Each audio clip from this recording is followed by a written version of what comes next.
Hello. Oh, hey. I always forget how loud that is. Hello, chat. I'm sure you're all deaf now. That's a very loud intro. Our other guest will be joining us momentarily, but for right now, we got Mr. Metalhead. What's going on? What's that?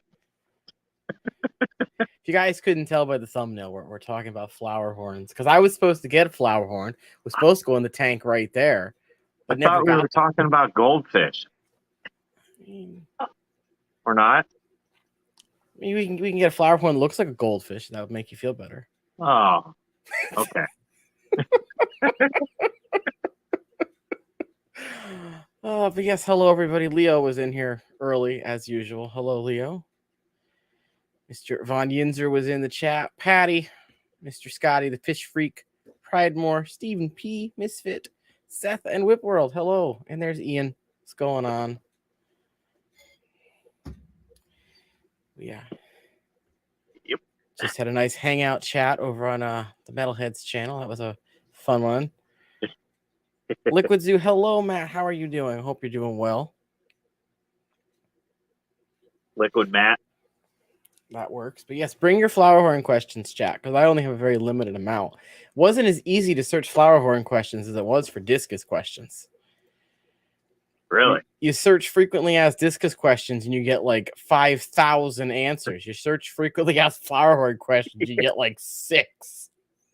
The first one's, what's a Flowerhorn? Pretty much. Is my fish okay? It looks like it has a golf ball in its head. And it kills everything. Is it okay? No, your fish needs a mental ward.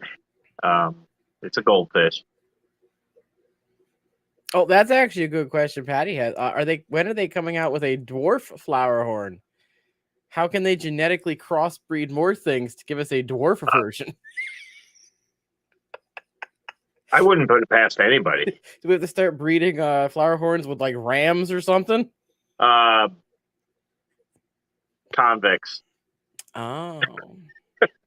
Convicts and blood parrots. How dwarf are we talking here, Patty? Like, I'm thinking like a nice 3-inch Flowerhorn in the tank. Yeah. No bigger. 4 inches tops. And it's gonna kill everything in the tank. Oh, I see a white box that says Michigan Tropical. Should I let him in? What? I don't see a. Oh, there we go. Do I let him in? I don't know. Chat. Do I let him in? Is his face showing? Yeah, I see his face.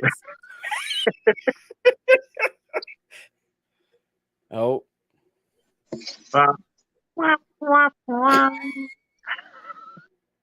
Try again. Put another quarter in it. Smack it. It might work. That's how we used to do it back in the day. Well, hopefully it comes on. Mod Cup. Google Mod Cup. Get over it. All right. There we go. I can hear you now. Oh, hey. How's it going? For some reason, I can only hear you guys through my speaker on the top, like my actual speaker. Oh. You know, it's me. I always have to have problems with StreamYard. Hey, that's my thing, dude. Is it an Apple product? Let me try something really quick. I might switch over from my tablet. Go here. Give me 1 second, guys. Okie dokie. Hey, Laz, what's going on? I can actually see chat if I click on it. Yeah, seeing chat might be a helpful thing. Yeah. Jennifer Weaver, what's going on? But yeah, I have a feeling Google Mod's going to be requiring a lot of approval this evening with the nice hump of the Flowerhorn being called a cock. Who names these things? Well, I tell you what, that's what it's called. I mean, well, okay, it's technically like Coke, but it's just funnier to say cock. I mean, that's how it looks like it's pronounced too. I think that I think that's the translation barrier between Malaysia Every and other language in America. English. Yeah, I mean, there's got to be some sort of miscommunication there. Maybe they Yeah. left a letter out. I don't know. Greg is right. Spelling is important. Maybe they did forget a few letters in translation. They may have lost a letter.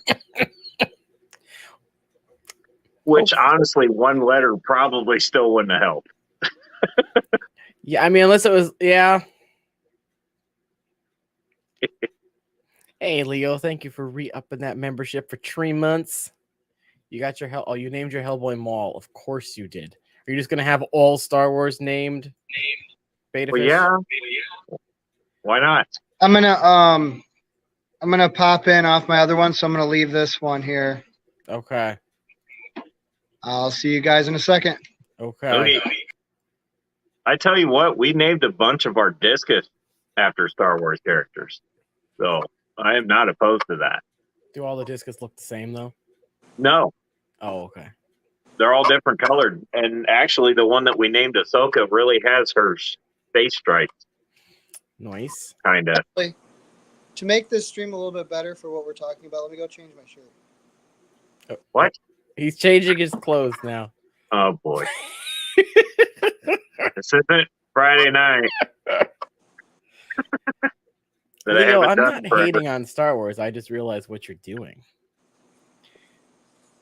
No, what do we have in there so far? We've got Mando and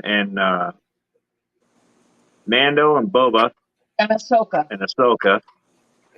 I don't have Anakin in there. I don't really have anybody that's killing the younglings yet. Hello, Dr. Anthony. Kind of saving that one. All right. Much Oh, better. there you go. Is that better? That should be the hashtag. That should be the hashtag. All right, Whip's got a question. Let's see here. Mom Bird finally showing interest in fish keeping. She fell in love with the Flowerhorn. I have a 55-gallon. Will it fit in there? How do you put one that will get the oversized cock? So what size tank? Let's start there. 55 is a good start. Actually, I'll cut you off there. It's actually a 40 breeder.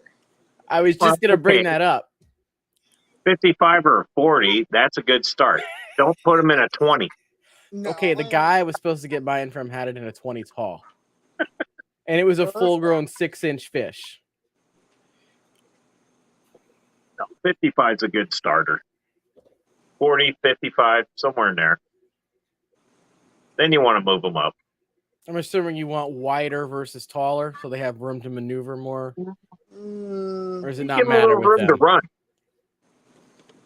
The only thing is with Flowerhorn is that, okay, so you hear a lot of people say, oh, well, I've got a green terror or whatever in a 20-gallon long or a 20-gallon tall.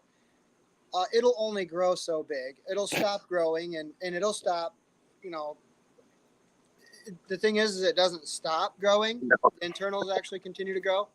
So my whole thing with Flowerhorns is, I don't know if you can, okay, so you see how the trophies back here, they look more of like, they kind of look more short body, which that is a bred genetic trait. Don't get me wrong. But what helps bring that trait out is a cube. Like Sharkbite, he's a 10-inch long fish. And I have him in a 30-gallon cube. And the reason being is because they will somewhat shrink a little bit and they will start to grow up if you have them in more of a cube-like tank. If you give them like a 6-foot tank, like just for say, or even a 90-gallon, so a 4-foot tank, their bodies will actually elongate a little bit. Yeah. They have that room to stretch. So they will stretch out and it won't give you 100% the shape that you're looking for. You want your Flowerhorn, especially with competitions, you want a short, chunky, tall, big-headed Flowerhorn in competition.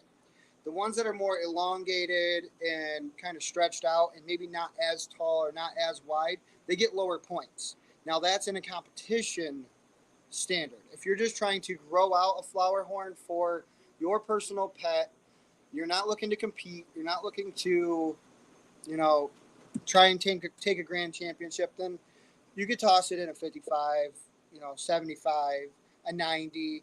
If it does stretch out a little bit, nobody's going to be like, oh, and give you a hard time because your fish are a little bit more stretched out than what, they technically should be, because you're not doing it for competition. But for your own sake, 55, 75, 90 gallon, 175 billion, it doesn't matter how big your tank. Yeah. People fill their store full of water just to put one flower horn in it. But yeah, if you're looking for a competition, grade, grow out, you want to go with a cube. Okay. So, like, I could take you over there here in a minute, and I'll show you Shark Bites tank. He's at least 10 inches. He's probably a little bit longer with the streamers, which we'll get to that too, I'm sure, at one point, where we can get into a grooming aspect of how you want to groom a flower horn the correct way. It's a funny word. Groom. You're going to groom a flower horn. I'm going to rename Bobby Godzilla. He's like pushing 11 plus inches now. Wow. And he has a big cock. I said it. Whip, yeah, I was just going to say Whips had a question about where to get one as far as the competition grade flower horn. The best places that you can go are, honestly, is ask people that are in competitions already. They're already going to know the best places to get competition grade flower horns.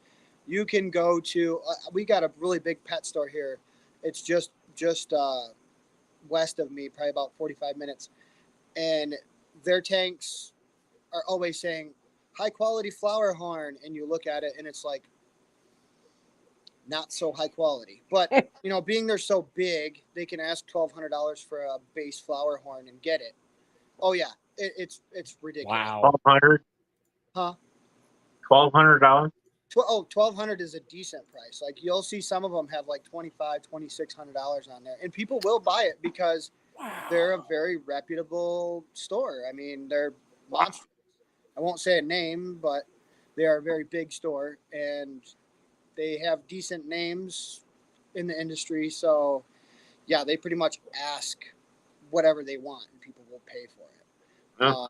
But ask somebody who's already in a competition. Ask somebody who's maybe running a store who competes, because I can get you good stuff. Like, that's not me knocking on myself, but I can get you good, high-quality import stuff. We did get a fish in for Orlando. I didn't have but maybe very little time to groom him, and he took second place. Like, Nice. Just not even really trying to groom him like I probably should have been, because I was so busy with everything else.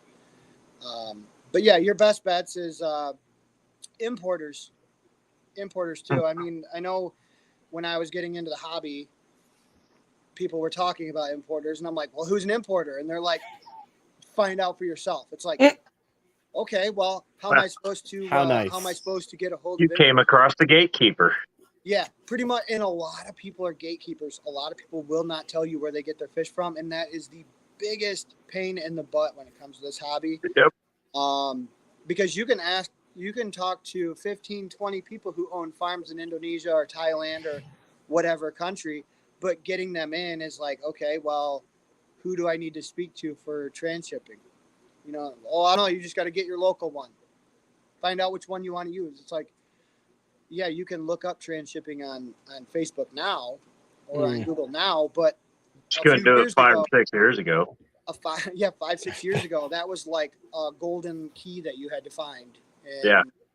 And then you might not even get lucky enough to find somebody who's not going to rip you off and say, oh, to bring that fish in, I'll charge you $300. It's like, Yep. I didn't pay that much for the fish. Gotta Nowadays, love it. nowadays shipping is so high now. Just for one box is $550 roughly, just for shipping. So, and I know that because I have a bunch of boxes coming, and it hurt. It hurt. That seems excessive. Well, yes and no, because you got summer rates. Summer rates are higher than winter rates. Then you got your transshipping fee, which could be anywhere between $100 and $150. Some transshippers even say $200 just to release your box.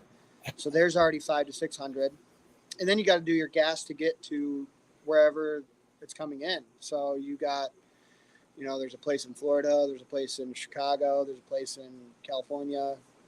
There's certain airlines that will accept you, accept your packages in, but they have to have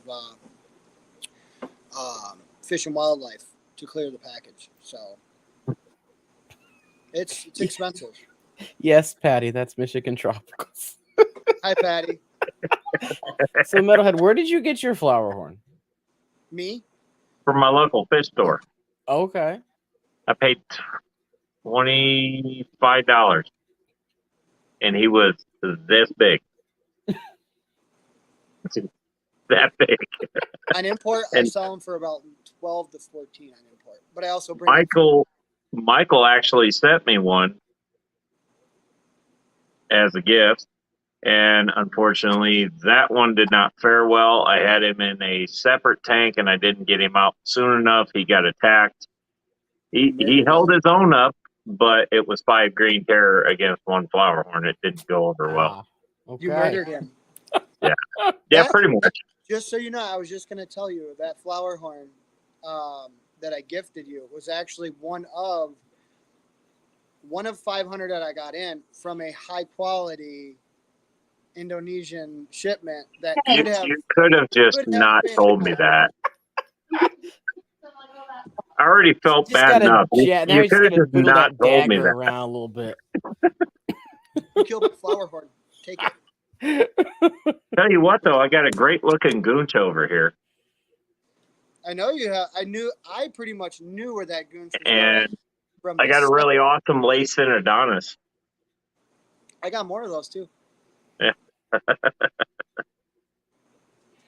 No, yeah, I still feel like shit over that one. He was just supposed to be in there temporarily, and I just got the tank ready for him, and he got attacked. And I'm like, you guys couldn't wait a day. So, when it comes towards competition flower horns, and this is the answer to Whips again, you don't have to spend $1,200 on a fish. If you're not looking to compete, but you want a high quality flower horn, 9 times out of 10, good reputable breeders or somebody who is bringing in competition grade flower horn from overseas, a lot of times, like myself, you get to pick on which levels. Like it's kind of like a scale. So you can get like your basic, then you get A grade, you get double A grade, and then you get triple A grade. And of course, the more A's, that's more cha-chings, honestly. And when I get in my flower horn, I generally get in A grade and double A grade just to sell. And that's probably if I had to just grade and double A grade, I would have to guess that would be like a $200 fish, $250. But you're talking about something that's extremely pearled. It's already got its head nice and round and bumped. It's got good fin structure. It's something that if you wanted to groom and you spent a lot of time on, you could compete with it, no problem. It's just when you get the A and the A grade, double A grade, that's when you gotta work a little bit harder with the fish to get it to the triple A grades area. And even then, sometimes that's more or less genetics that you're buying into. Tell you what, I'm taking a $25 fish and putting it in the show in Chicago. I'll be there. I'll be competing again. That'll be the only show he goes in, but yep. He'll be there. I got Dallas scheduled still too. I don't know if I want to put him through Dallas. I'd take him to Chicago. I don't know. He's a couple years old. I don't want to mess with him too much. Yeah. Well, being that I'm team leader now, I have to show up, of course, because if you're not there, then what's the point in having a team? So anybody that does not get to, have the time off or can't make the trip, we're just coolering everything up, and we're going to take our whole team's, the whole thing down. I mean, the team, of course, has to pay for the tanks that they're going to use, but I'll probably ask a little bit of money for, safekeeping. If something happens, my time, the gas, the food, it's $60 to ship a box generally from airport to airport. So if I ask $20 from each one of my team members, I don't see that being too much of an issue. So, especially since I'll be the one in charge of them and taking care of them and stuff. So I want to see I plan on driving Bobby there, and you guys just have the tank waiting for me. Oh yeah, we get down a day before. We get everything set up, filled full of water, dechlorinated, up to temperature, all the filters and everything working, lights working. So when you guys show up, it's generally just acclimate. Drop. Yep, pretty much. Got to get Bobby one of those backpacks that's got the porthole. You can just carry him on your back. You can look out the show, walk around. Don't tempt me. Order on Amazon now. Send. Why is your backpack so heavy and it's angry? I don't know. We'll put the battery operated air pump right on your chest. Yeah. With it going Everybody will think I'm Darth Vader, but I don't have a mask on.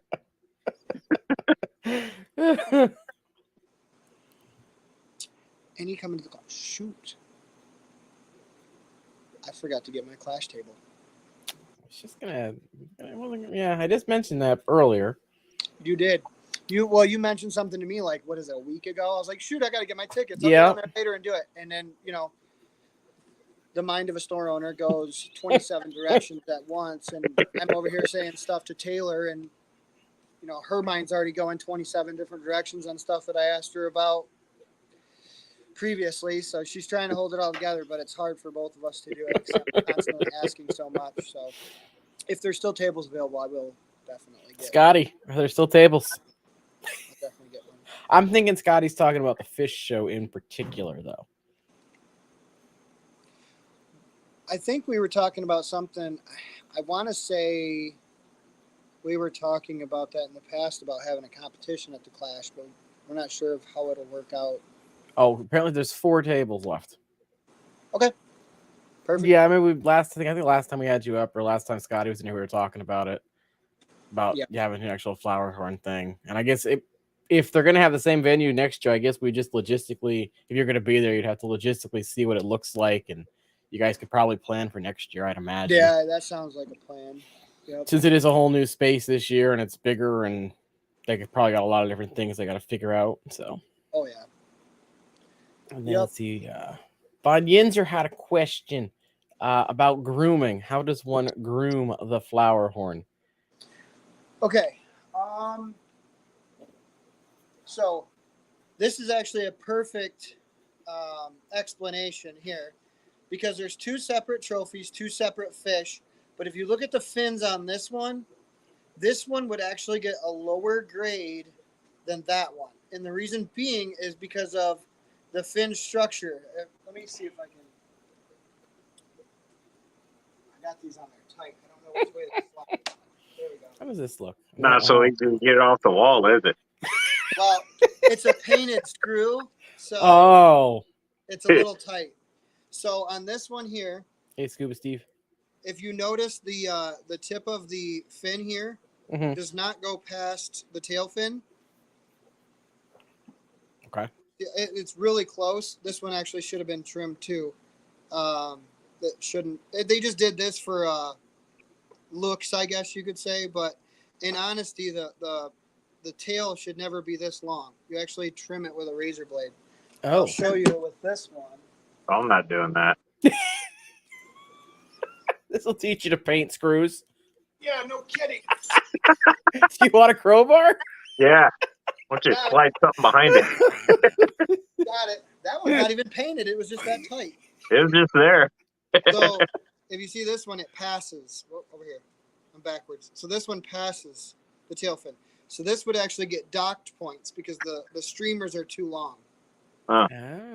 And this one being the paint job is kind of, I mean, these are good paint jobs. These actually do look like nice fish, but the paint jobs are actually kind of inaccurate for certain Flowerhorns as well. It's not finding the spot. I'll do that later. It didn't want to come off. Now you can't get it up there. So in most cases, the purling on the fin is going to go up and it's going to stop at a certain point and it'll round off. The actual purling will round off. It's best to take a nice sharp razor blade and just trim it off as round as you possibly can to match those pearls on both top and bottom. That will give you a good fin structure and it'll kind of match the tail. And that's what they're looking for, is you to match the tail. If you're still early in the grooming stages, say you don't have a competition for a couple months, you can actually, in the fin, there's actually spines. And then there's the webbing of the fin. You can actually take a razor blade and cut in between the spines with a razor blade, which would tatter the fins up. But it actually allows the fins to spread a little bit. And it makes the fin larger. So when it heals, it makes the fin a lot more open than it is shut. And I know there is a bunch of YouTube videos on there of people doing it. Best thing to do if you're going to do it is to wet down a towel and then, you know, put the fish, of course, in the towel where just the fins are exposed, but soaked with water. So that way they stay wet. It doesn't hurt to put them in like a shoebox container when doing it, like a bigger one, with just maybe like an inch of water or so, and then do your trimming as neatly and as quick as possible so you're not stressing them out. And 9 times out of 10, you put them back in the tank and they're ready to fight you for what you did to them. So it's perfect. I'm not going to do that. Come on. You don't want to look like me? I'm not doing that. On camera. I got a nice little nice little half moon bite right here from Shark. Bobby's got. I'm gonna have to look now, but I think the streamers are like right by the back of his tail, and I'm not snipping them off. This for him's just gonna be for fun. I'm not expecting to win nothing or whatever. Just want people to see Bobby in person. Yeah, it's not so much. It's not so much like a surgery. It is more of like a haircut. You're not hurting the fish. It doesn't hurt them. It's literally just a haircut. And the other thing with him in particular, he's pretty much like a mutt breed. So it's not like he's a Compa that I was stupid with. Or, you know, a specific breed. He's pretty much, I'm guessing you call them magmas. They're just, I don't know, they're kind of like a mutt breed. Yeah, I mean, there's 9.7 million names for Flowerhorns. Yeah. You know, you got the super red monkey, you got the super red dragon, you've got... Yeah. Somebody saw him and called him a red dragon. I'm like, no, I don't think he is. I'm pretty sure he's not a red dragon. But, yeah, I don't know. He was 20, 25, $30. That's what right. When I bought him, it said Flowerhorn. Oh, I wish that yellow one didn't fall through. Oh, that would have been fall through? I haven't talked to you about it. Oh, yeah, that fell through forever ago. That's the dude who I was supposed to go pick it up on a Saturday, and it was like 2 a.m., and I hadn't got – he never said his address. And it's like, oh, yeah. Then it's I like remember 1 that o'clock one. The next fucking day. He's like, oh, here's my address. I'm like, dude, I would have had to leave at 11 o'clock. You waited too long. And then he's like, oh, I got other stuff you can look at while you're here. And I'm like, no, I just want the freaking Flowerhorn. I remember that one. You sent me a message. I was like, oh. It must have been right after he sent you one. Cause probably. He sent me one. I was like, oh, shit. Then that second one I bought, the guy was like, oh, I'm running a one-man shop, and the website hasn't been updated, so that fish is no longer a 4 or 3-inch fish. He's this big, and I'll send you videos of some other fish. And like a week went by, he never sent me fish. And I'm like, dude, just refund the order at this point. Yeah. Like, I'm like, if your website's that out of date, take everything off and just say contact us on Facebook so you can figure out what fish you want. Because the They're way a you're foot and doing a it half is not longer good. than they were in the original video. So, Von Yenzer, it's generally something you do if you're going to compete. I mean, it's not something you're going to do if you're just going to keep a flower horn. Keeping a flower horn can be super easy. You just buy it, you put it in the tank, you feed it, you make sure that the water's clean and something to kill it. And you should be good. You're not going to let me live that down. Sorry, I had to. I didn't know I was getting sent a flower horn. I had to find somewhere for it. Fortunately, it was the wrong somewhere. It's okay. I do forgive you. Hey, Okay, man, well, what's it was going a on? surprise to me, and I'm going, shit. You know, that surprise was actually planned by not even me. It was planned by somebody else. I wish I would have had some sort of warning. Warning. Yeah, Surprise. that was surprised. I saw Compa flower horn. I'm like, oh, cool. Where the hell do I put it? Yeah. Now I have backup tanks, which is great, but that doesn't Good. Yeah, you can blame that doesn't fix what happened. you can blame that on Joe. He was like, "Hey, do you have something like a flower horn? He hates flower horns." And I'm like, "He hates flower horns?" He's like, "Yeah." I was like, "He's getting a flower horn then." Just send him one. No, I got it here, and I was like, that was not a what part the of hell? What did I name him? Macho Man Randy Fishness. Yep. Yep. Because I got Bobby the Brain Heenan Jr. I guess I had to. Yeah. I'll get another one. Just that one still pisses me off. And I'm like, man. It'll happen. Yeah. I'll make sure of it. I just wish I'd known it was coming. I would have done something to make some moves sooner, but wasn't soon enough. Yeah, it happens. I mean, Paul, that tank is now turned into the Amazon rainforest mishmash tank, so I'll have to get another one if I ever want to try one again. Well, hell, the tank I originally had Bobby in's the Mayhem tank. Now it's nothing but gumpy, shrimp, and snails in it. Bobby's in a bigger tank. So, I guess does anybody have any questions as far as flower horn related that we haven't covered? Yes, chat, at me and let me know. I have questions in case chat doesn't have any, but I'll give chat a second there. What's going on, everybody that's saying hi in the chat? Oh, hey. Yet. I'm going to say hi to everybody in chat, too. I'm like, it doesn't pop up on here like it usually does for me. Uh-oh. I have to look. I just seen that question. Yeah. A lot. Yeah. And just the common basic variations would be like your Thai silk, which is the all blue, a little bit of silver. Some of them have on there.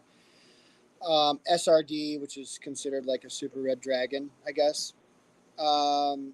You've got Compa, you get Compa Malau, you got Indo Malau, you've got it just keeps going. And then you get people who create names like Red Dragon and Red Monkey. And I mean, there's so many. Magma. I mean, It keeps going. Like, yeah, people call them certain things, but they are underlying base genetic, like a SRD. Like SRD is pretty much what 9 times out of 10, the pretty red ones with the yellow, and those are going to be SRDs 9 times out of 10. Okay. Check out my magma. Oh, that's a nice SRD. No, it's magma. What are we food wise? What are we feeding these guys? There you go. That's a good question. Yeah. Nothing too much. You do not want too much protein because Okay. Flowerhorns are still their digestive systems, their digestive tract is still semi-sensitive to too much protein. You don't want to feed live foods. So, to everybody who thinks it's cool to feed their Flowerhorns Fish. goldfish, yeah, goldfish in general, just please stop. It's not good for the fish. It's not Believe going it to or make not, it wolf. believe it or not, koi food is one of the best foods to give them. That's the Okay. biggest secret I'll give you. No more secrets. Flowerhorn foods generally that are specially formulated for Flowerhorns, they pretty much hit all the key spectrums that you're looking for. Some cichlid foods, you just want to make sure that you're not compacting them with too much protein. I do have Big Fella is one of them that we feed with Extreme. Big Fella's a good one. And then this is blood red parrot food. Mm-hmm.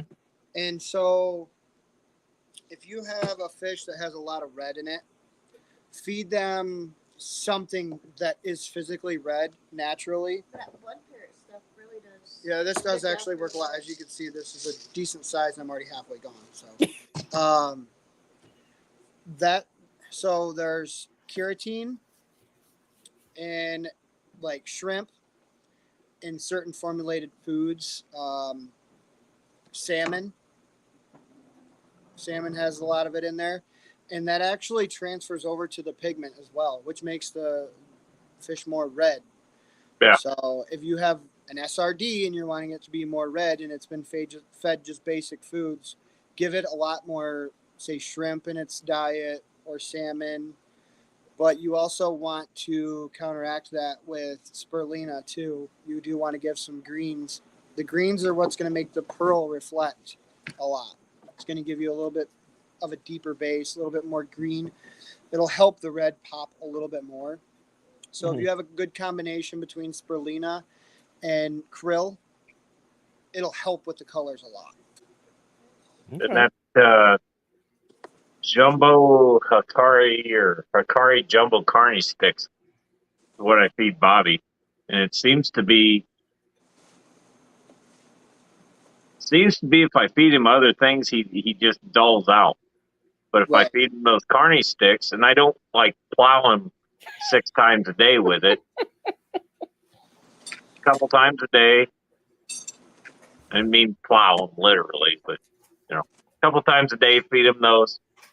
Feed him a little pinch or whatever, and that actually does help his color out a little bit. Okay. Sorry, Taylor's putting away stock. We just got like 7 big boxes of dry goods, so she's here putting stock away. Well, just send it all my way. I'm trying to. I'll send you the bill. I'll send you the bill. Send some my way too.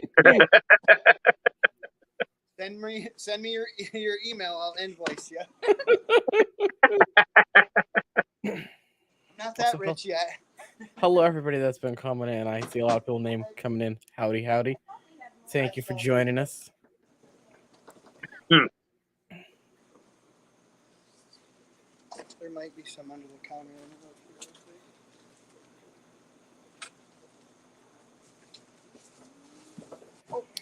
Let's see here. Yep, here they are. They're right here. Now, have you tried tank mates with Bobby or no?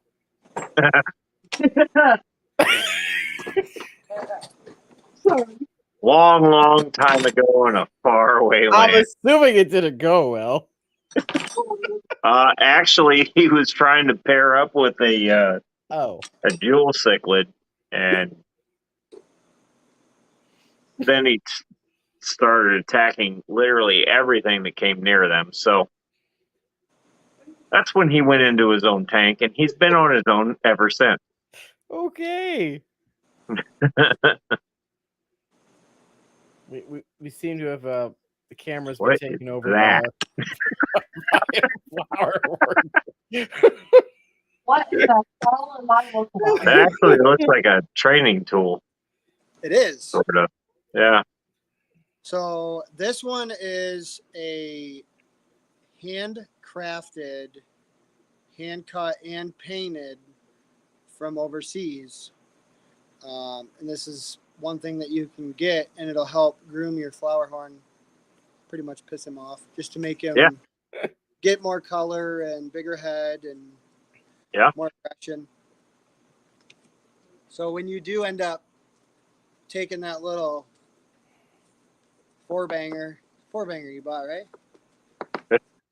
See, here we go. And you're able to make it to Michigan, the gas capital of the world with all the V8s and the big tires. You can stick your finger in shark bites. We can see how much aggression I gave him off of this. If Bobby bites me daily, I'm not worried about shark bite. Okay. You should be. You should be. You know what? Tell I'm you a what. monkey too. You I'll see tell these you man what. claws?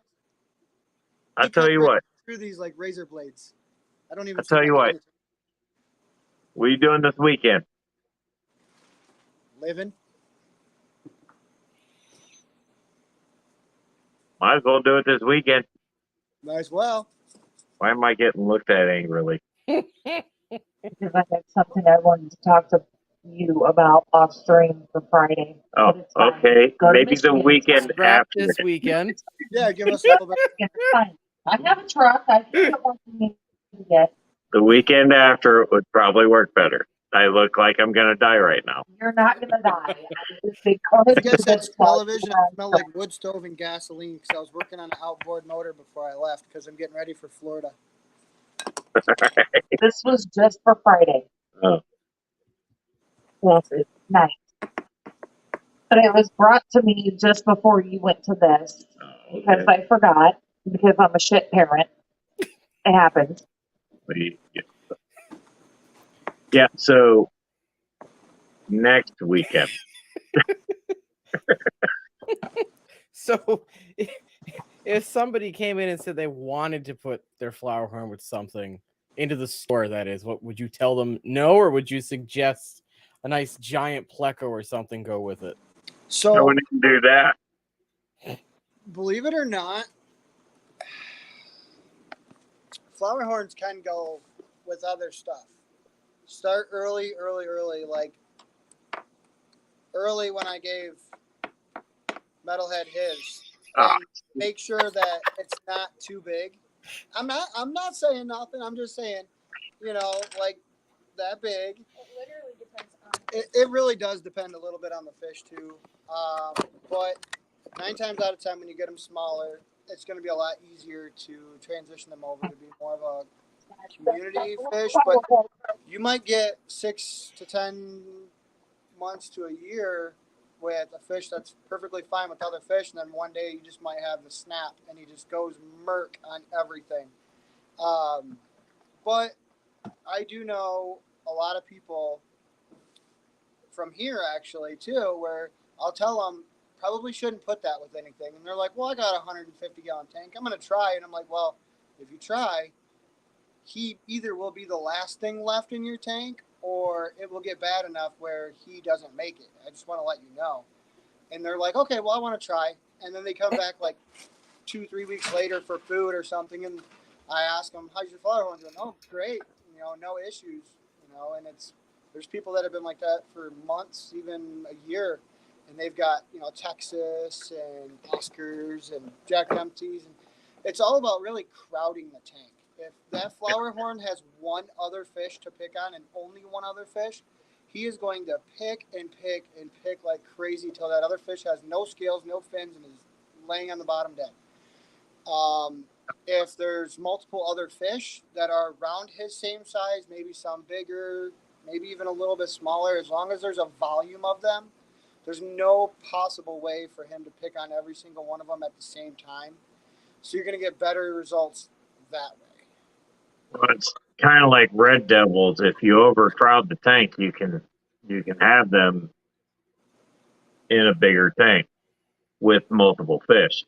You just got to kind of overcrowd it without overdoing it, Okay. which is the trick. These chats crack me up. Now, is there an online place people can order them that I you mean, know of?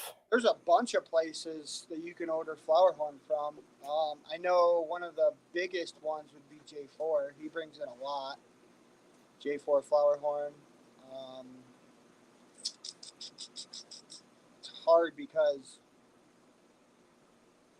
there's not a lot of reputable, like high quality places that are selling Flowerhorns, but you can literally buy them from probably the Wet Spot or something on the internet. So, I mean, it just depends on what quality you're looking for. If you just want a Flowerhorn to say you got one, you sure get on there and find the cheapest one with the cheapest shipping and order it, and you've got a Flowerhorn. But if you're going with high quality, that's where you got to start doing your research and start asking around. Honestly, join Flowerhorn groups. That's another good one. Is if you join Facebook Flowerhorn groups, the United Flowerhorn Association. That's this shirt actually is a United Flowerhorn Association shirt, which we sell. So I mean, if you want to get somewhere there, I'll add you into the group. Just send the invitation. You join in, and I'll accept you as a Member. as a person. So there's a lot of Flowerhorn groups on Facebook. So I mean, it's best to just start there. Say, where'd you get your Flowerhorn from? Looking to get one. Doesn't need to be expensive. Okay. There you go, Leo. I was even looking on eBay at one point when that first one fell through. I'm like, where the frick can I find a damn Flowerhorn? Quick eBay story for you. Be careful with eBay. I had a customer come in last week with 2 betta jars. And he said, look what I ordered on eBay. And he put them on the counter, and there was a male and a female guppy in each one. And he's like, yeah, does it look like this picture to you? And he held up his phone, and he did one of these beautiful, like, crown tails. Like, I understand bettas can be extremely beautiful, but this betta was so colored and so pretty, it literally looked fake. And he's like, yeah, I ordered 2 of these for $140 a piece. Holy. And they sent him a male and female mutt guppy. Of course, he got his money back, but he has to ship the fish back to the guy before he gets his money back. And they only sent him like a ground label. I'm like, those fish are doomed. Yeah, they're screwed. Yes, they are. No, So, I always Man. read the reviews now because it was USA bettas too. That's what I don't understand. It's like I've heard really good things about them, but USA Betta did that, so it's got to be like a mix-up. It had, yeah. But it even said on the invoice 2 bettas. It said everything that it was supposed to be. It's just the actual fish, they're not bettas. So that's extremely odd. Yeah. The possibility you got somebody else's order. It's possible. But it had his name and everything on the invoice in the box. I think somebody just did the old switcheroo. Maybe, yeah. Oops. Being that the guppies were in betta cups, I guess it could have been a very easy. Yeah. How could you confuse guppies with bettas? I mean, hey, if you're shipping out 100 fish plus a day, I mean, I guess you could get tired and just go. That's a hell of an oops. Yeah. It happens. Smaller operations like me, I will literally send you pictures of the exact fish that we have, and you just say A, B, C, or D, or 1, 2, or 3, and I ship you that fish. That's just how it goes. Yeah, but you're paying a lot more attention to what's going out. Yep. See what I'm saying? Well, not even what's going out, but what's coming in and how it's being treated while it's here and everything. Yeah. Well, even there with a company that big, it could have just been a case of somebody. Maybe they sell those guppies and they had them packaged up and they got down the wrong line. I don't. Yep. Oops.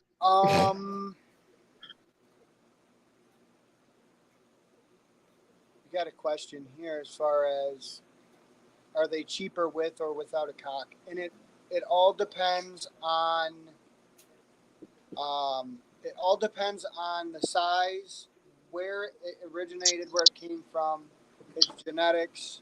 Because that's one thing with flower horns. Just because you find a flower horn for $14.99 anywhere, and that's not to say it bad on anybody, but if you find a flower horn for $14.99, you are not guaranteed for it to have a head, and you are also not guaranteed that it's going to be a male or a female, because generally those flower horns are only going to be about an inch, inch and a half, maybe 2 inches. And believe it or not, flower horns will start breeding at 3.5 inches. So just because you're spending a very little amount on a fish does not decipher whether if it's going to get a head or not. The ones that are 3.5, 4 inches that don't have a big head are either female, which females will still get a head, but they won't get nearly as big as a male. Won't get as big. Or it's just bad genetics. The genetic trait just wasn't strong for a head. So it also could be water quality. It could be how many times has the fish been bounced around from the breeder to a wholesaler to a store. Maybe it went to a store or to a customer already. It didn't work out, so they gave it back to the store. Stress factors are a lot of things when it comes towards a head. Plus, what you have it with, the tank that it's in, the color background, white or blue. Some people say red, and some people say yellow. But it all depends, on what you're really going for. Because black backgrounds, they'll make the fish darken up. And I know a lot of you guys have seen shark bite before, and he's in a black background right now just because I had some window tint laying around, so I just slapped it on the back of the tank just to do it. And he's darkened up a lot.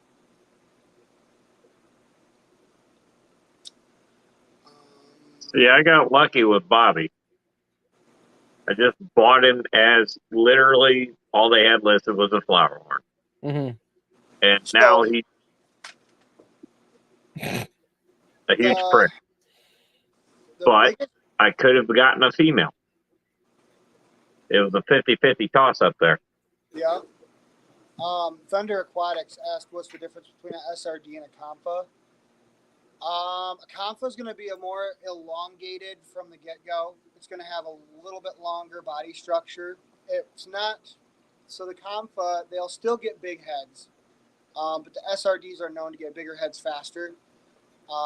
They're still both similar in color, but then the Compas you can have a little bit of blue and all sorts of different colors in your Compa. You can get ones with a lot of electric blue, purling, to whereas SRDs, they're going to be your typical, like this guy right here on this, right there. It's going to be more yellow, more red in the body structure as far as... Or they can be a beautiful pearl white and you kill them.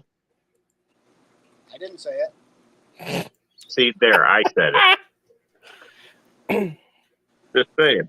Leo, are you looking to buy this fish? Is that why you want me to show it? Oh, golden base. Yeah, J4's, he's got a lot of good stuff. It's 926. Okay. And I'm assuming SRD stands for Super Red Dragon. Yep. Okay, that's an easy acronym to figure out right there. Paul asked if flower horns get agita. What is agita? That's like when you get an anxiety attack and you freak out. Oh, I'm sure they I'm sure they do. I mean, At least that's what we call agita, like when you're having a mental breakdown because you Yeah. know Oh. things aren't even. So, I mean, I guess We just call that a normal day for Bobby. you know what I call that? I call that an iridescent shark. Literally.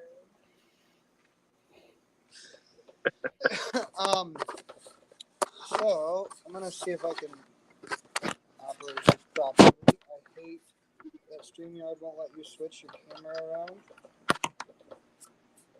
I already You're tried gonna it try on to my take live. anything They else screwed the off the whole thing wall, up. are you? Huh? Apparently, it's Yiddish for heartburn. I just always said agita. Oh, there it is. The whole StreamYard thing again. Everything's in reverse. So he is the dark knight, the last of from Indonesia. As you see, we're still battling the hole in the head, which that was a lot bigger. I've gotten it down really small. He has really good water quality and he gets really good food.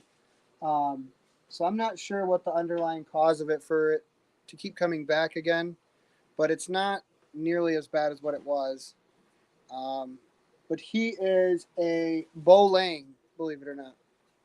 That's one of the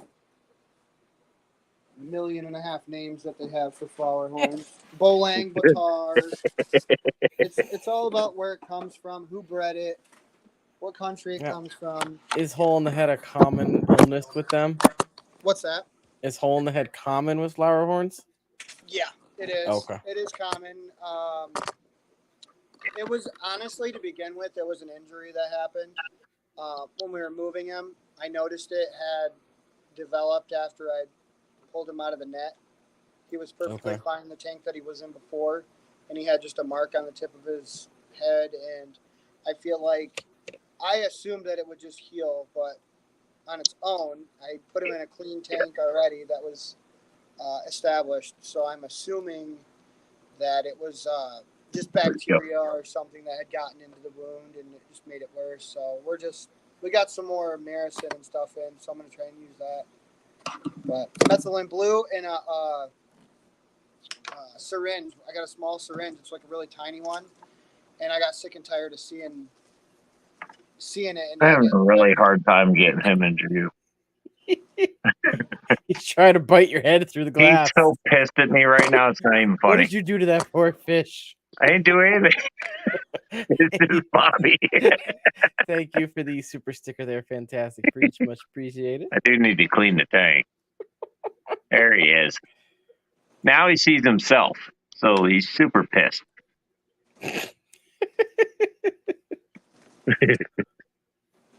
Here he comes. That is a nice looking fish. That's my boy. Thunder asked if I could explain the F1, F2, and F3 variant. And that's a super easy one. And Yeah, honestly, it's the, I don't want to say it. It's the stages of what you're breeding fish. So you take two fish from the wild and you breed them. Now the fry are technically captive bred, or they could be F1. And then once those fry grow out and you breed those fry, now it's F2. And then you breed those fry and now it's F3. It's just genetics as far as at what stage did it start from and where are you at now. So it's all about, generally when you're picking certain breeds like that or certain offspring, you're doing it for a characteristic trait. So if you breed two SRD and the female has a bigger head than normal, and the male has a monstrous head, generally you're going to pick a fry out of there who's going to have even bigger head. Then you take that one and you breed it either back to the mom or another female who has a big head, and then you get an even bigger head. Or if it has maybe a certain flower line or the certain flower size or a position. I mean, It's all about what you're going for when you're breeding, when you're line breeding. You're looking for something. So that's where you get your Fs. So I don't go off of F half the time. I don't say, oh, this is an F1 or this is an F2 or, I don't really do that. 9 times out of 10, when I have a wild fish, like say, for instance, when I went collecting in Florida and I caught a whole bunch of wild stuff and brought them back, they are technically wild. And these absolutely beautiful sailfin mollies that I got just exploded babies like day 2, day 3. And they're mollies. So, I mean, it's not like I was really trying to breed them. They'll do it themselves. But the babies, if you think about it, yes, they were bred in captivity, but they still have 100% wild genes. I did not mix any other molly with them. I didn't add anything different to the genetic. They're still wild. They're still wild, in my opinion. They have. If you were to DNA test the mom or the dad, and then you were to DNA test the baby, you're going to get 100% the same exact thing. People want Now, you to stick when your they hand. breed, that'll be a different story. Yeah, I mean, if I was to breed a wild type with a silver, now that's technically an F1 of something that Right. that I'm making. Right. A lot of mixed info online. Do I have a good resource for Flowerhorn info?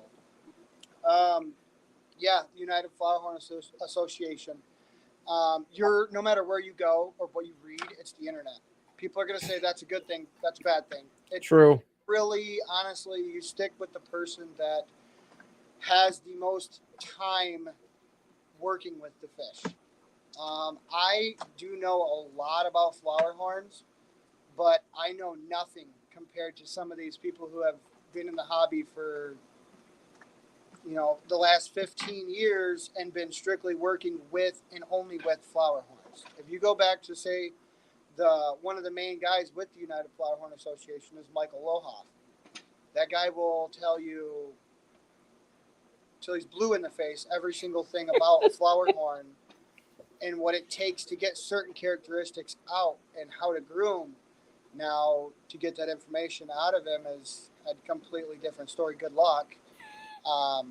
But he does have that knowledge, and he'll tell a little bit here and there, kind of like leave little Easter eggs, but he won't give you the basket. You got to figure it out.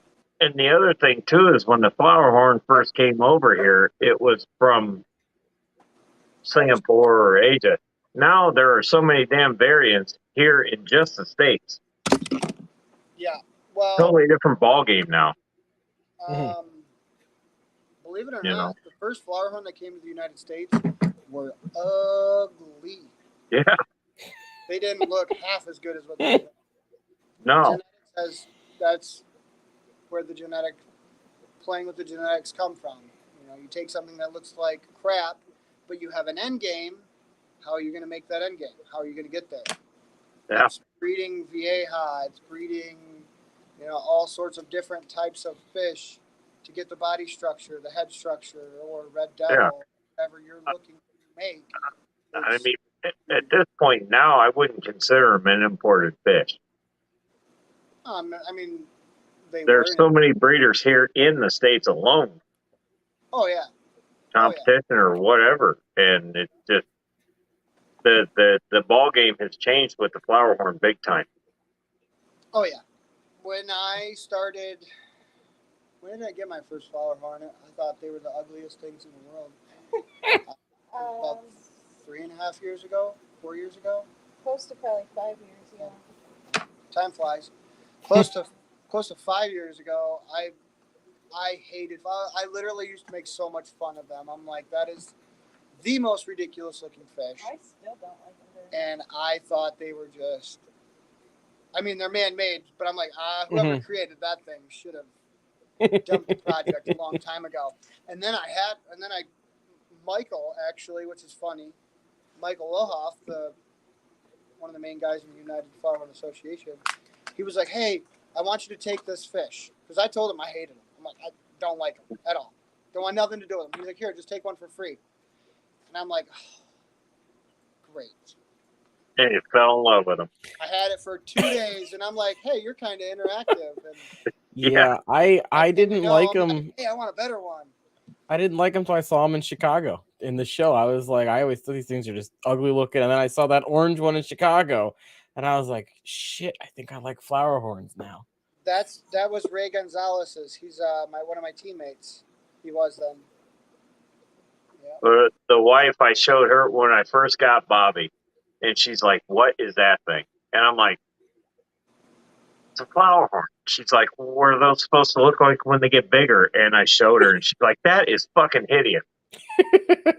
And I'm like, and now she's in love with them. Bobby's like my best So friend. she says. He grew on her, but I'm like, man, you either love them or you don't. Mm-hmm. Yep, I just read that. There's a nice long one for you about the silk gene. Yeah, so silks are, I mean, I don't know too much as far as breeding in between the fireman's dream to get silks. It would have to go. Okay, Absolutely having like seizures or something. okay. I'm going to have to get out of here in just a second. My son's probably going to have to go into Uh-oh. the doctor's. He's not feeling very well. Uh-oh. But breeding the actual Thai silk, if you bred a male and female Thai silk, the only information I can really give you with that is that they are not hardy at all. They're very sensitive. They're a lot more sensitive to parameters. You can kill off their spawn a lot faster than you can, like SRDs or Compas. Compas are like built brick shit houses. Same thing with SRDs. Their fry are very hardy, to whereas the SRDs are much softer, much more finicky.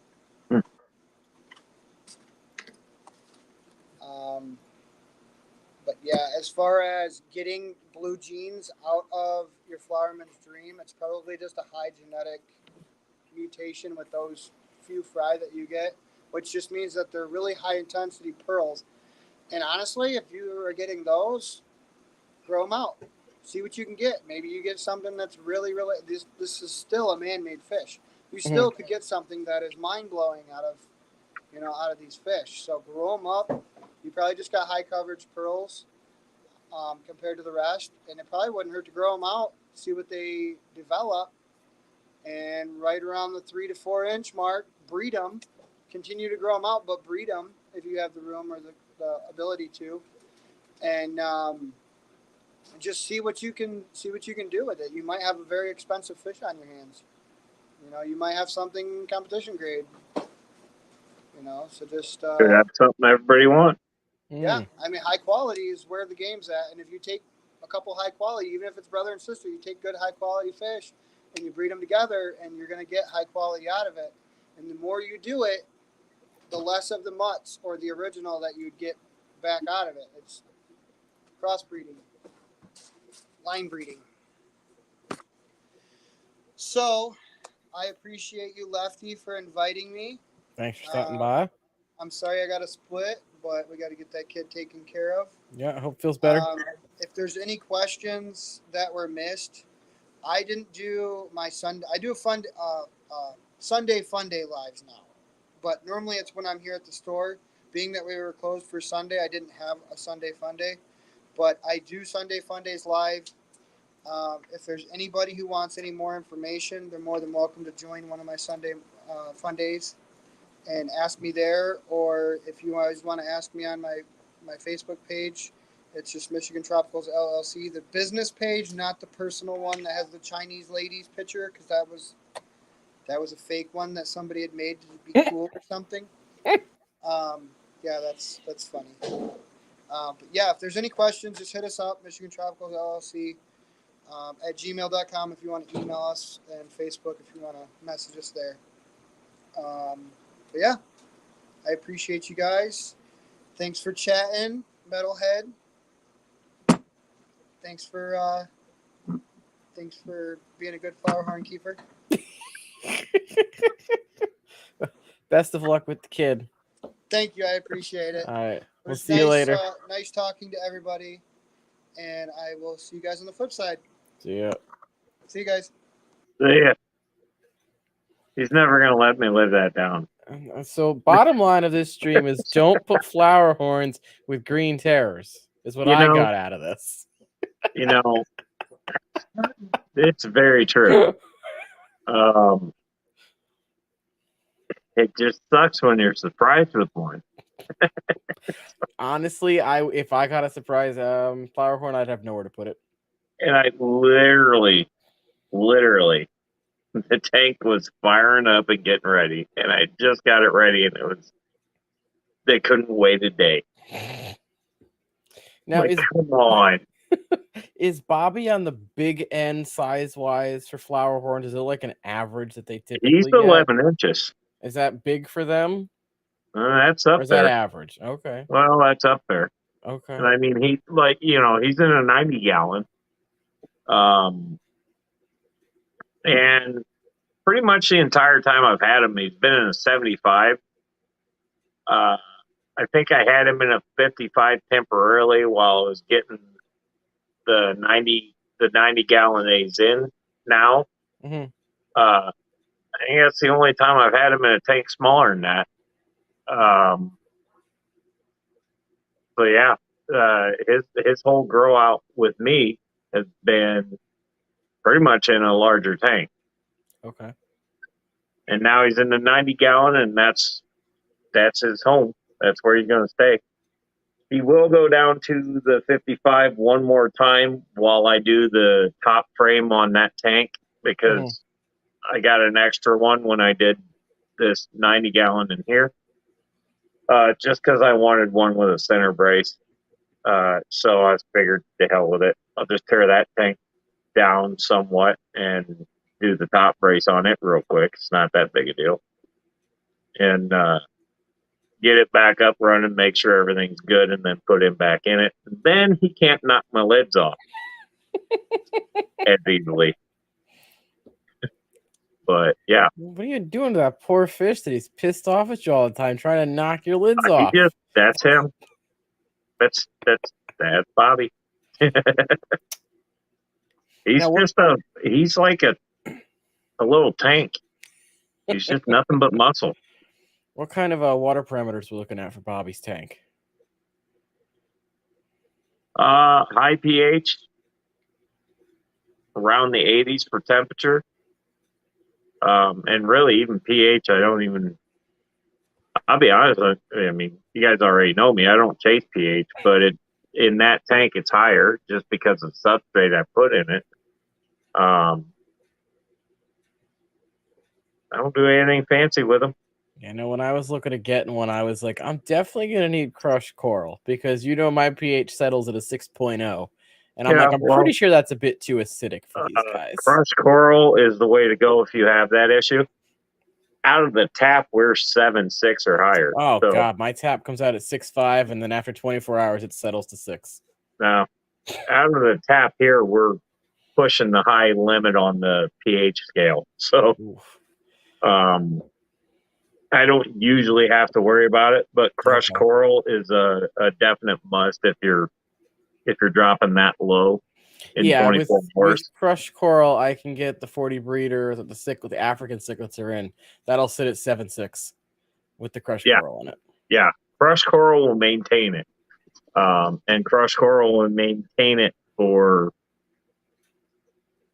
quite a while.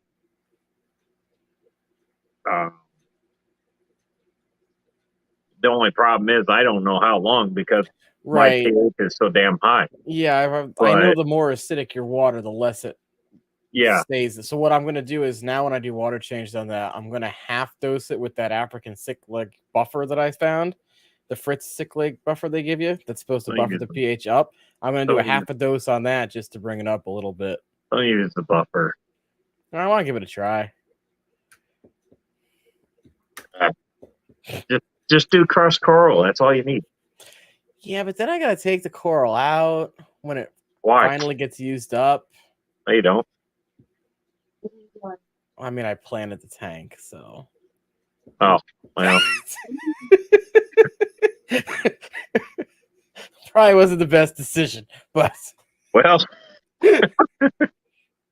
no, but I'm telling you what, that crushed coral will maintain it for a long, Yeah, long time. I'm surprised at how well it works. I knew it buffered, but I didn't know how well it would buffer. Oh yeah, and well, again, I can't say a whole hell of a lot because you're on the opposite end of the spectrum. yeah, from me. I'm like my faucet breeze pH. So You've got the perfect, African cichlid water, and I got the perfect Amazon River water. Yeah. Yeah. You've got the water I want for my discus. No, and in all honesty, they do great because that's how they were raised in high pH. So they're all doing it fantastic. seems like, especially with discus lately, it all depends. Like some breeders will breed them in the higher pHs, and they seem to be way more adaptable than people originally thought they were.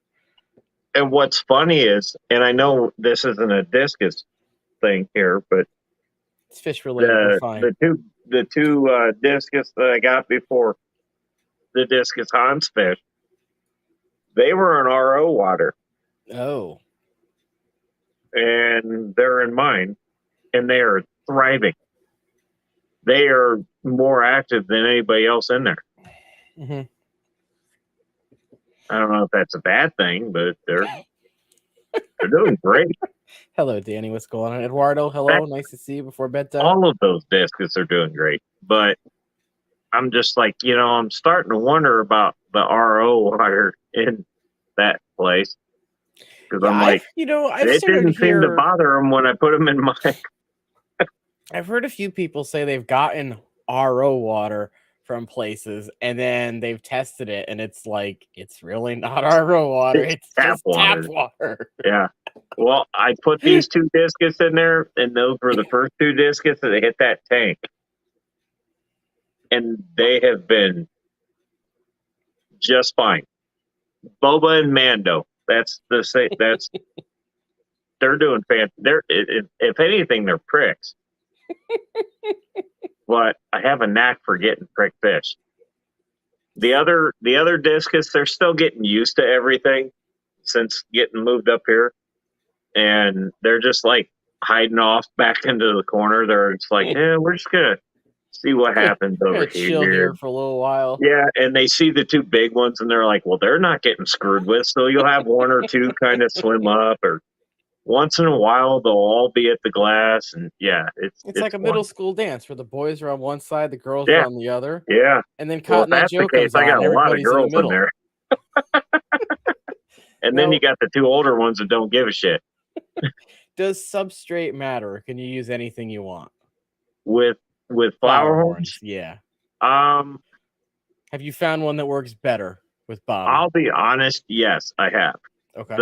The sand. And it was I can't think of the brand, but it's supposed to have the coral and stuff mixed in. It's supposed to be perfect for African cichlids. Mm-hmm. Of course, that's a as seen on TV thing. But I found he likes the sand a lot better than gravel. Okay. But you can have them in gravel. He's been in gravel. But he just seems to not mess around a lot in the sand. The water quality seems to be better. I know the video sucked because the tank needs cleaned, but I like him better in sand, and I don't know. I think he kind of likes it a little better in there. Yeah, I'm starting to think that sand is probably the best for most fish. Well, if you think of it, a lot of the times when you see fish out in the wild, they don't have clown puke colored gravel at the bottom of pond or lake or wherever you see them. It's usually muck or sand. Yeah, it's that sand, mucky dirt crap. So, yeah. Unless it's like one of those around here, most of our rivers and streams they'll have the mucky, sandy shit, and then there'll be the rocky bed, and then it'll go back to sand. Well, you'll have rocks, but it won't be like clown puke colored neon rocks. I feel very attacked right now, and I think Liquid Zoo does too. What's wrong with clown puke? It's clown puke. I did so That's when I what's got wrong with it. I did the neon green and blue when I got back. And then I'm like, this is fucking stupid. I switched to all the riverbed rock stuff, and then I'm like, I want sand in all the tanks. But it's like I've got these tanks that are set up, and it's like I'm not draining these and switching them. You We're know, going on I 3 was years. I'm not messing with it. there for a while. I was on a big kick of black rocks, Mm. and then I started mixing the crushed coral in for some reason. Now I know I don't have to. It probably does nothing in your water. Does a damn thing in my water, but I've gotten to where I like the look of sand, like fine sand. Mm. So in the old 150, I did the sand and rock scape, kind of like let's make it look a little less cartoony. So in my 125, where my Africans are, that just looked like SpongeBob puked in there and had a drunk orgy or something. So that's going to change real soon. I'm kind of wanting to go with more natural scapes. So I'm thinking about doing like a rock background on their tank and doing some sand-ish stuff in there. Can't really plant anything in there with them because they eat it. Mm. But the one behind me, that's all. Well, that's what Menards quoted as sand, which I think is cement. Yeah, they gave you Quickcrete cement instead of Quickcrete sand. Yeah, I'm thinking it said play sand. I'm like, this shit is what you do to lock pavers in. That's what I used in this tank. I used the play sand, and it was. Now I've used the sandbox sand from Home Depot, and I was like, that's what this was supposed to be. That's what this was supposed to be. It took an hour and a half to clean a bucket of it. It sucks. Yeah. That's why a lot of people say use pool filter sand because it's supposedly cleaner. Like the sand-based filters, yeah. If I can recommend anything to anybody, spend the extra few dollars and just get the pool filter sand. Yes. Save yourself the time, the heartache, the pain in the ass, and just do it. I was using this to clean 55 pounds of sand. This is only 6 cups. Yeah. I used a 5-gallon bucket and a hose and about 9,000 gallons of water. It was bad. And this stuff locked in like freaking clay. Like if I put my finger in there right now, it's gonna indent. Jab it. Yeah, if you want to put a root tab in there, you better take a corkscrew with you.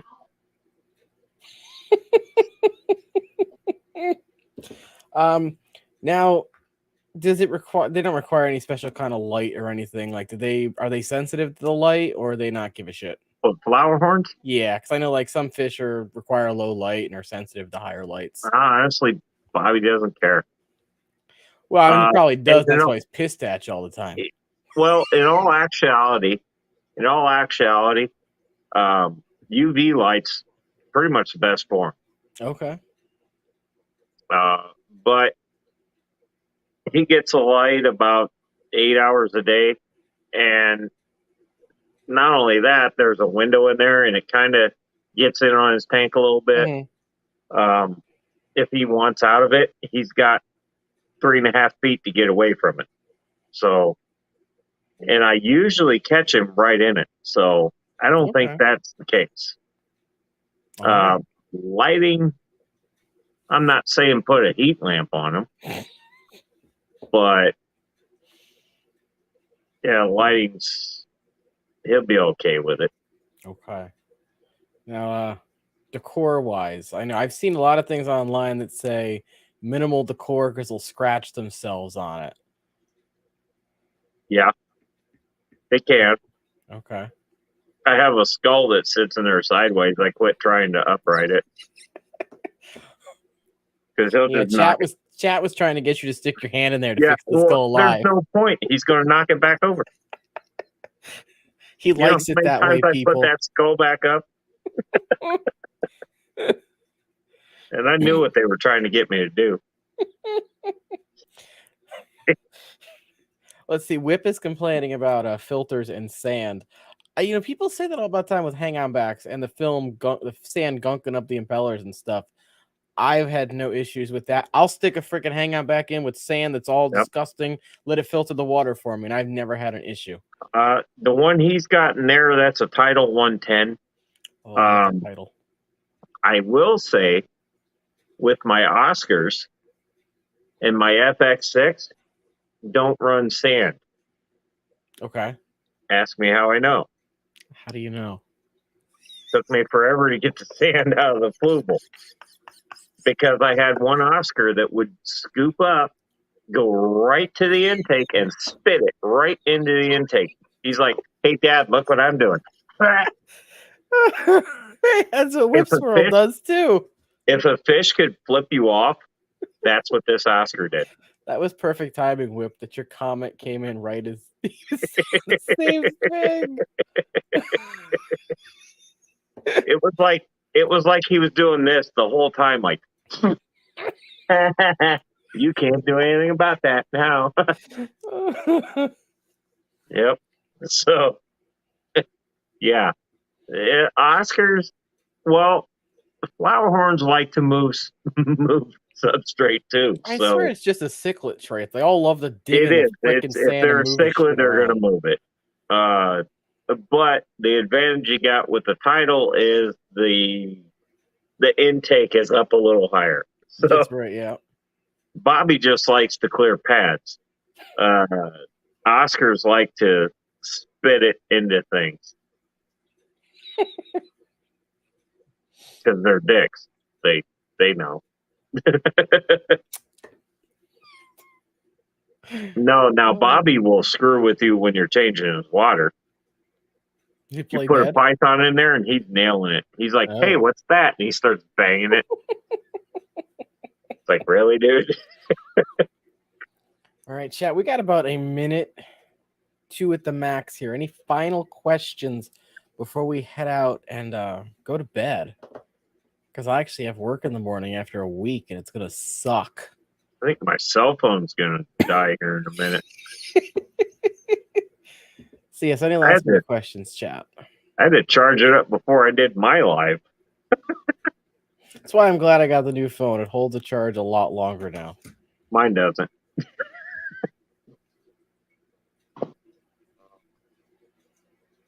Whip saying they'll just pull the pre-filter off. That's what you tie it on for. I had to tie mine on with a piece of thread because it kept falling off. The only one I run a pre-filter in is a Mayhem tank, and that's just because there's shrimp in it. All right. Well, I don't see any more questions coming through chat, so I'm going to say thank you all for coming out tonight. Thank you, Mr. Metalhead, for being a guest. Thank you, Michigan Tropicals, for being a guest. I hope your son feels better and is okay. It's a fun chat. Learn a little bit more about Flowerhorns, since I know next to nothing about them and was going to get one, which is the whole point of this stream, was to teach me, and then I didn't get the blasted thing. Or just get one. We'll teach you along the way. Mm-hmm. That's one way to do it. And yes, please head over to Fishie Business Stream after this. I believe it's 10:05. He typically goes live these days. Yeah. Right. He ought to be going here any minute. Yep. And thank you all for hanging out. Thank you, mods, for doing your mod thing. And I will see you guys maybe Friday with Ed. I got to talk to Ed. Maybe he'll be up for a little stream on Friday. But yeah. Good night, everybody. Have a good week. If Ed's not, I might be. Okay. Then I'll definitely be live on Friday with somebody. All right. If I'm awake.